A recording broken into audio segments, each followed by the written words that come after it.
یہ نئی پارٹی اس لیے بنائی گئی ہے کہ ہم سمجھتے ہیں کہ پاکستان کا نظام ایک وہ نظام ہے کہ جو کہ صرف اشرافیہ کے لیے کام آتا ہے اور عام پاکستانی کو آگے نہیں بڑھنے دیتا ہے۔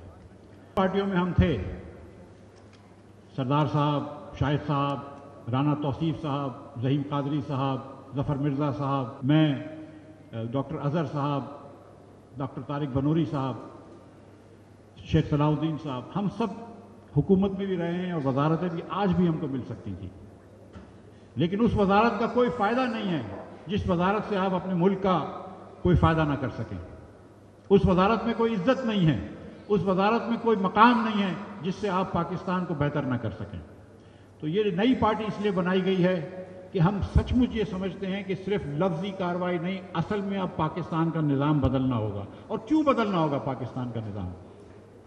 پاکستان کا نظام اس لیے بدلنا ہوگا کہ 2,60,00,000 بچے جو کہ اسکول میں ہونے چاہیے اسکول سے باہر ہیں۔ یہ دنیا کی سب سے بڑی، یہ بہت شرمندگی کی بات ہے پاکستانیوں کے لیے کہ دنیا کے سب سے زیادہ بچے جو اسکول سے باہر ہیں وہ چین میں نہیں ہیں، ہندوستان میں نہیں ہیں، جو ہم سے 5 گنا بڑے ملک ہیں وہ پاکستان میں ہیں۔ یہاں پہ ہم ملک کو لے کر آ گئے ہیں کہ آج 10 کروڑ پاکستانی خط غربت کے نیچے رہتا ہے۔ یہ کہنا آسان ہے، لیکن جو غربت کے نیچے رہتے ہیں ان کے بچے رات کو بھوکے سوتے ہیں، وہ بھوک میں بل بلا کر سو جاتے ہیں۔ یہ پاکستان کی حکمرانی ہے، یہ پاکستان کا نظام ہے جس نے 40% ہمارے پاکستانی بھائیوں اور بہنوں کو غربت کے نیچے رکھا ہوا ہے، جہالت میں رکھا ہوا ہے۔ پاکستان میں پچھلے 20 سال سے 40 سے 42% بچے، 40 سے 42% بچے، یعنی کہ ہر 10 میں سے 4 بچے سٹنٹڈ ہوتے ہیں۔ سٹنٹڈ کا مطلب ہے کہ جسمانی اور ذہنی طور پہ کمزور رہ جاتے ہیں کیونکہ ان کو خوراک نہیں ملتی۔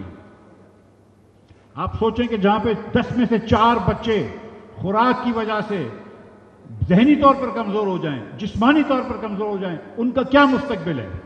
اور جب 40% بچوں کا کوئی مستقبل نہیں ہے تو اس ملک کا کیا مستقبل ہے؟ کیا یہ ملک آگے بڑھ سکتا ہے اگر لوگ آگے نہ بڑھیں تو؟ کیا کوئی ملک امیر ہو سکتا ہے اگر لوگ غریب رہیں تو؟ اور ہم بات کرتے ہیں پاکستان کے اندر حکومت پاکستان کے مختلف ادارے، ساری حکومتیں ملا کر 1.5 سے 2 کھرب روپے، یعنی کہ 1500 سے لے کر 2000 ارب روپیہ خرچ کرے گی تعلیم کے اوپر اس سال آپ کے ٹیکس کے پیسوں سے۔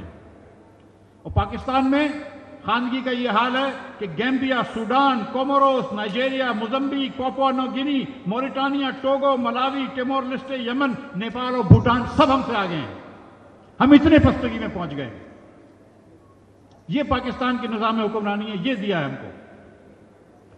پہلے 28 دن کے اندر پاکستان میں جتنے بچوں کی وفات ہو جاتی ہے، جتنے بچوں کی فوتگی ہوتی ہے زندگی کے پہلے 28 دن، وہ صرف دنیا میں 2 نمبر پہ آتا ہے۔ ہم سے آگے صرف لیسوتو ہے، ساؤتھ سوڈان سے ہم برے ہیں، سوڈان سے ہم برے ہیں۔ ایک وقت تھا کہ پاکستان جنوبی ایشیا میں سب سے امیر ملک ہوتا تھا، اور یہ وقت دور نہیں تھا۔ 1994 1995 میں ہم سب سے آگے تھے، ہر ملک سے، ہندوستان سے آگے تھے، بنگلہ دیش سے آگے تھے، سری لنکا سے آگے تھے، نیپال سے آگے تھے۔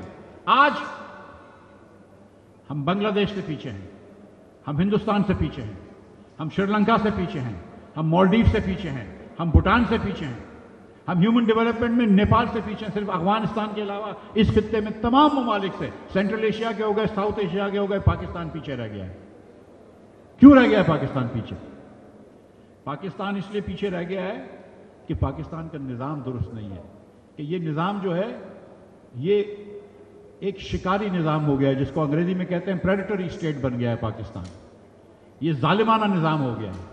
پاکستان کے جو حکمران ہیں، جو پاکستان کی ریاست ہے، وہ ایک شکاری کی مانند ہے، اور ہم وہ سمجھتے ہیں کہ ہم شکار ہیں، کہ عام پاکستانی ایک شکار ہے، ایک عام پاکستانی ایک ساحل ہے، اس کی شہری کی حیثیت نہیں ہے، اس کی سٹیزن کی حیثیت نہیں ہے، اس کی ایک ساحل کی حیثیت ہے۔ اگر مہربانی فرما دی تو فرما دی، نہیں فرمائی تو نہیں فرمائی۔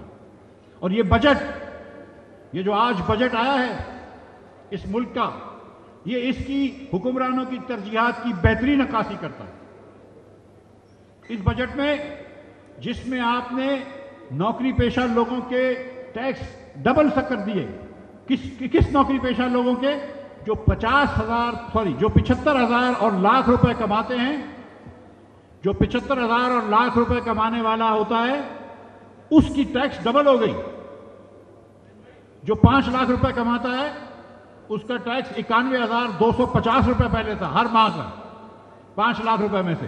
اور آپ حساب کیجئے گا کہ جو سفید پوش 5 لاکھ روپے رہتا ہے اس کا گھر کا کرایہ کتنا ہوتا ہے, اس کے بچوں کی فیس کتنی ہوتی ہے, اس کا بجلی کا بل کتنا ہوتا ہے, اس کا گیس کا بل کتنا ہوتا ہے. تو یہ حساب کر لیجئے آپ. اگر کوئی خدا نہ خواستہ بیمار ہو جائے تو دوا دارو کا کتنا بل ہوتا ہے. تو 5 لاکھ روپے کمانے والے کا آپ نے 91,250 سے بڑھا کر 1,13,750 روپے کر لیے, کیونکہ آپ کو 22,500 روپے اس سے اور چاہیے تھے, کیونکہ 30 کروڑ روپے کی ایوان صدر میں نئی گاڑیاں آ سکیں. اس سے 22,500 روپے اس لیے چاہیے تھے کہ 24% حکومت پاکستان اپنے جاری اخراجات بڑھا سکے. اس سے 22,500 روپے اس لیے کہ 30% جو ہے وہ پی ایچ ڈی پی بڑھ سکے, 75 ارب روپے آپ ایم این ایس کے لیے رکھ سکیں اور 500 ارب روپے آپ ایم پی ایس کے لیے رکھ سکیں تاکہ وہ پروجیکٹ کر سکیں. تو یہ پاکستان اب ہمیں منظور نہیں ہے. یہ پاکستان ہمیں منظور نہیں ہے. پاکستان اس لیے قائد اعظم نے آزاد نہیں کروایا تھا, ہمارے والدین نے اس لیے آزاد نہیں کروایا تھا کہ ہم یہاں پہ آ کے جہالت کی قید میں رہیں, یہاں پہ آ کے بھوک کی قید میں رہیں, یہاں آ کر حکومت کے نیچے اس طرح دب کے رہیں کہ جیسے یہ کلونیل گورنمنٹ ہو. یہ حکومت کیا ایسٹ انڈیا کمپنی چلا رہی ہے؟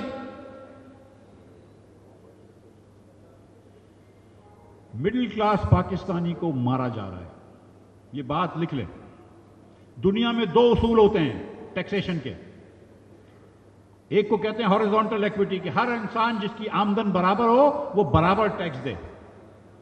یہاں پر اگر آپ کے پاس لاکھ روپے کی تنخواہ ہے تو حکومت کہتی ہے ٹیکس دو.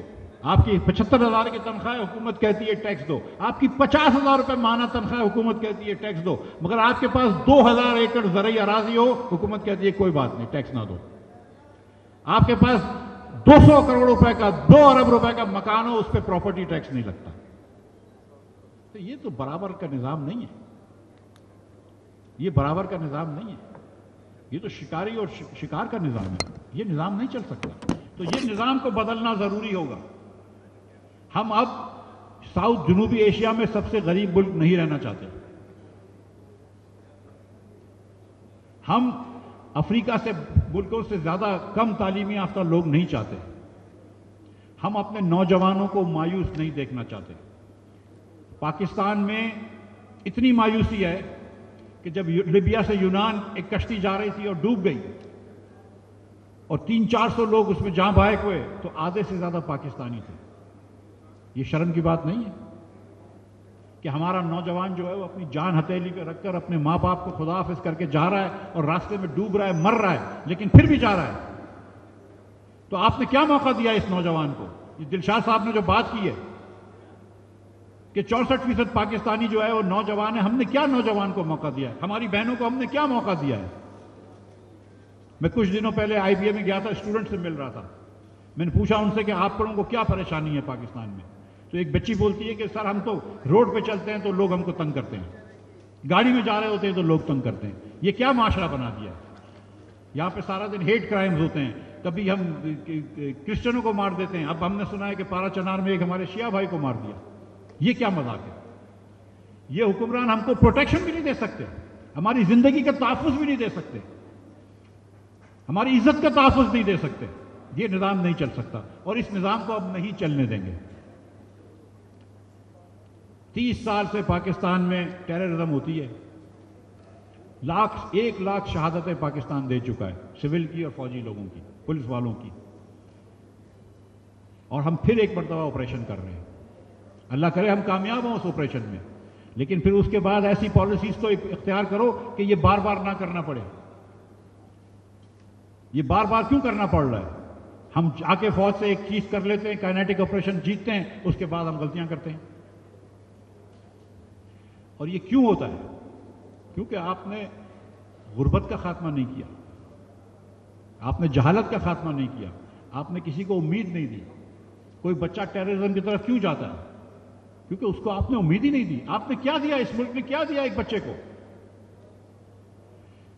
سو ہم جو بات کر رہے ہیں، اور یہ اس لیے پارٹی بنائی ہے، اور شاہد عباسی صاحب اور میں کافی عرصے سے بات کر رہے تھے، مہتاب عباسی صاحب بھی کافی عرصے سے بات کر رہے تھے، ظفر صاحب اور میں نے میرے خیال سے 1-2 سال سے تو سیمینارز کر رہے ہیں پاکستان بھر میں. یہ جو ہم آج اکٹھے ہوئے ہیں، کچھ سیاستدان ہیں، کچھ ہمارے انٹلیکچوئلز ہیں، کچھ ہماری بہنیں ہیں جو غریب لوگوں کے ساتھ کام کرتی ہیں، ہیومن رائٹس کی بات کرتی ہیں. اب ہم سب کو، آپ کو سب کو سیاست میں آنا ہے. اب سیاست صرف سیاستدانوں کو نہیں چھوڑ سکتے، اب عام پروفیشنل کو پاکستان میں سیاست میں آنا ہے. یا اس طرح کہہ لیتا ہوں کہ سیاست صرف سیاستدانوں کو، فوجیوں کو اور ججوں کو نہیں چھوڑ سکتے، عام لوگوں کو بھی سیاست میں آنا ہے.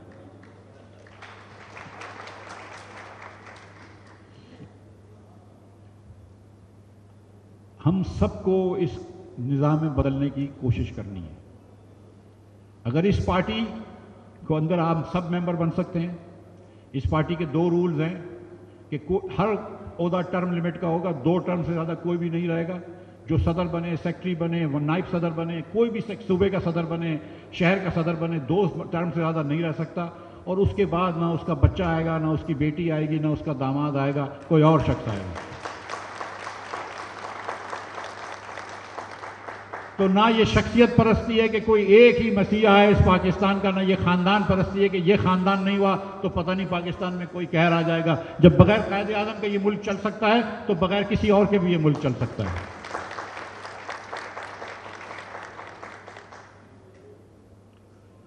اور تو میرٹ ہر جگہ پر اوپر لے کے آنی ہے. آپ کے پاس ڈگری ہو تو آپ کا حق ہونا چاہیے، کسی کے پاس پرچی ہو اس کا حق نہیں ہونا چاہیے.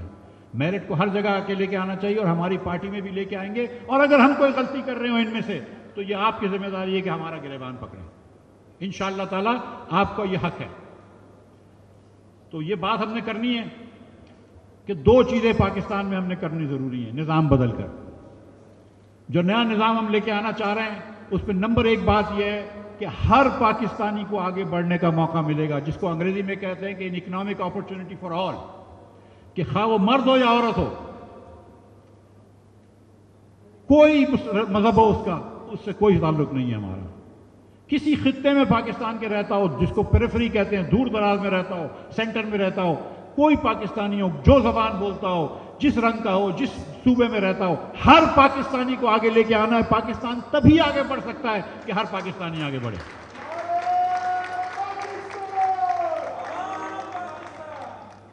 ہر پاکستانی کو آگے لے کر آنا ہمارے یہ قوم اسی لیے بنی تھی، یہ ملک اسی لیے بنا تھا کہ ہر پاکستانی آگے آئے. یہ کیسا ملک ہو سکتا ہے کہ جس میں آپ 90% پاکستانیوں کو بولیں کہ نہیں تم آگے نہیں آ سکتے، تم اشرافیہ کا حصہ نہیں ہو، تم شاید مڈل کلاس ہو، تم ٹیکس دو، اور 1% پاکستانی اشرافیہ ہوں، ان کو سارے فائدے ملتے ہوں. یہ ملک نہیں چل سکتے. دنیا کا ایسا کوئی ملک نہیں ہے کہ جہاں پہ آپ لوگوں کو آگے آنے سے روکیں جو یہاں پہ ہوتا ہے. تو آگے کس طرح لیتے ہیں آگے ان پاکستانیوں کو؟ ہر پاکستانی کو تعلیم دینا ضروری ہے، اچھی تعلیم دینا ضروری ہے. یہاں پر 78% پاکستانی بچہ، یہ نمبر سن لیجئے ذرا غور سے، یہ سروے کرا ہوا ہے، یہ کوئی میں نہیں بتا رہا ہوں آپ کا نمبر ہے. 78% پاکستانی 10 سال کا بچہ 2 جملے صحیح طریقے سے نہیں پڑھ سکتا کسی بھی زبان میں، چاہے وہ اردو پڑھتا ہو یا سندھی پڑھتا ہو. اگر 78% یعنی کہ تقریباً 10 میں سے 8 بچے اگر آپ کے 2 جملے 10 سال کے نہیں پڑھ سکتے، وہ ملک کیسے ترقی کر سکتا ہے؟ لیکن اس بچے کو تعلیم دینے کے لیے کیا ضروری ہے؟ اسکول کا نظام ضروری ہے، لوکل گورنمنٹ ضروری ہیں، پرائیویٹائزیشن اس کی ضروری ہے، حکومت کو اس پہ پیسہ لگانا ضروری ہے، یہ سب چیزیں ضروری ہیں. لیکن جس بچے کا رات کو بھوک سے پیٹ خالی ہو، اس بچے کو آپ صبح نہیں پڑھا سکتے. اس لیے اس کو صحت اور تعلیم دینا بھی ضروری ہے، اور یہ بھی ریاست کا کام ہے. ریاست کا یہ فرض ہے کہ ہر بچے کو آگے لے کر آئے. ریاست کا یہ فرض ہے کہ ہر بچے کو ترقی کا موقع دے. تو یہ کرنا ہمارے لیے ضروری ہے. تو یہ ہماری پہلی خواہش ہے، پہلا منشور ہے، پہلا ویژن ہے کہ ہر پاکستانی کو آگے بڑھنے کا موقع دینا ہے. نمبر 2 کہ ہر پاکستانی کو اپنی زندگی پہ قدرت دینی ہے. اور یہ ہماری بہنیں یہ بات سمجھتی ہیں، ہمارے نوجوان یہ بات سمجھتے ہیں کہ ان کو زندگیاں جو ہیں وہ لائنوں میں لگ کے NOC اور پرمیشن لینے کی ضرورت نہیں ہے. ان کے زندگی کے فیصلے کوئی تھانے دار نہیں کرے گا، کوئی ڈی سی نہیں کرے گا، کوئی حکومت کا افسر نہیں کرے گا، ان کا ووٹ کوئی اور آرو ڈال کے نہیں جائے گا. ان کو ان کی زندگی کے اوپر قدرت ہونی چاہیے. اگر آپ محنت کریں گے آپ پاکستان میں آگے بڑھیں گے، اسٹیٹ آپ کے ساتھ کھڑا ہوگا. اگر آپ یہ سمجھتے ہیں کہ ہر پاکستانی کا حق ہے آگے بڑھنے کا اور ریاست کا فرض ہے اس کا ہاتھ پکڑ کے آگے لے کے جائے، اور ہر پاکستانی کو اس کی زندگی پہ قدرت ہونی چاہیے، ہر پاکستانی کا زندگی کا فیصلے وہ خود کرے نہ کہ اس کے علاقے کے بڑے، تو پھر آپ ہمارا ساتھ دیجئے اور ہم آپ کا ساتھ دیں گے، اور انشاءاللہ عوام پاکستان کو پاکستان کے کونے کونے میں لے کر جائیں گے اور آگے بڑھائیں گے انشاءاللہ تعالی. اور پاکستان اس لیے نہیں بنا تھا کہ ہم جنوبی ایشیا میں سب سے غریب ہوں، پاکستان اس لیے بنا انشاءاللہ تعالی کہ ہم جنوبی ایشیا میں امیر ترین ملک ہوں. بہت شکریہ آپ کا.